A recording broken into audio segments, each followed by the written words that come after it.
Gus Baha sempat ragu, apa mungkin doa gurunya akan dikabulkan Allah. Ia tidak meragukan tentang gurunya, Kiai Haji Maimun Zubair atau akrab kita sapa sebagai Mbah Mun. Dari segi keilmuan, dari segi karomah, dari segi kewaliannya. Tetapi apa yang ia minta ketika itu menurut Gus Baha tidak masuk akal. Kala itu Indonesia sedang dalam kondisi Pilpres 2019. Kandidat yang kembali muncul adalah kandidat yang sama pada Pilpres sebelumnya di 2014. Orang memandang hanya dua tokoh inilah yang sepadan untuk tingkat nasional, Jokowi dan Prabowo. Orang juga kemudian khawatir bahwa jika terjadi perpecahan di antara keduanya, bukan mustahil itu juga perpecahan bagi bangsa dan negara, sebab hanya ada dua kutub yang saking kuatnya kedua tokoh ini. Dalam dua pilpres hanya ada dua sosok ini yang kembali dimajukan. Hal ini memunculkan kekhawatiran termasuk bagi Mbah Maimun. Ia memanjatkan sebuah doa pendek. Dalam doanya, Mbah Mun berkata, Allahumma alqi bainahuma ulfatan wa mawaddatan. Ya Allah, jadikanlah keduanya, Jokowi dan Prabowo, itu saling mengasihi, saling menyayangi. Lalu ditutup dengan satu permintaan yang unik dari Mbah Mun, min abdikal fakir Maimun Zubair, dari hambamu yang fakir Maimun Zubair. Kondisi waktu doa ini dipanjatkan adalah Pilpres 2019 sedang panas-panasnya.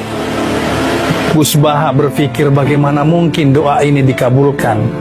Tidak ada, dilihat dari sudut manapun, kondisi sangat panas sehingga tidak memungkinkan untuk mengakurkan antara Jokowi dan Prabowo, apalagi sampai menyatukan keduanya. Tetapi karena ini dilakukan oleh sang guru, Gus Baha juga melakukan hal yang sama. Bahkan sepeninggal sang guru, Gus Baha menyimpan catatan tulisan tangan doa itu dan terus membacakan doa itu. Apa yang terjadi? Setelah Pilpres 2019 ternyata terbukti bukan hanya keduanya saling menghormati, tetapi bahkan Jokowi memberikan posisi strategis kepada Prabowo sebagai seorang menteri. Menteri yang diberikan kepada Prabowo juga tidak main-main. Menteri Pertahanan Republik Indonesia. Bayangkan betapa besar hati sosok Jokowi memberikan kepada rivalnya menteri yang justru bisa menggerakkan militer dan senjata. Tetapi juga luar biasa lapang dadanya Prabowo. Dengan amanat itu, ia tidak berkhianat, tetapi justru menjaga nama baik Jokowi, bangsa dan negara. Kenapa hal ini bisa terjadi?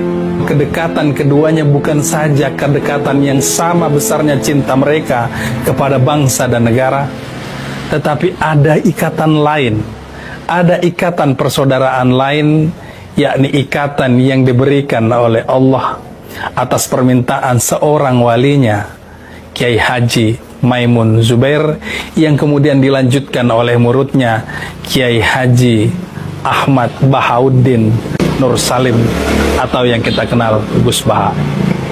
Pahamlah kita bahwa ikatan persaudaraan antara Jokowi dan Prabowo bukan hanya karena persoalan bangsa dan negara, tetapi ikatan persaudaraan karena Allah.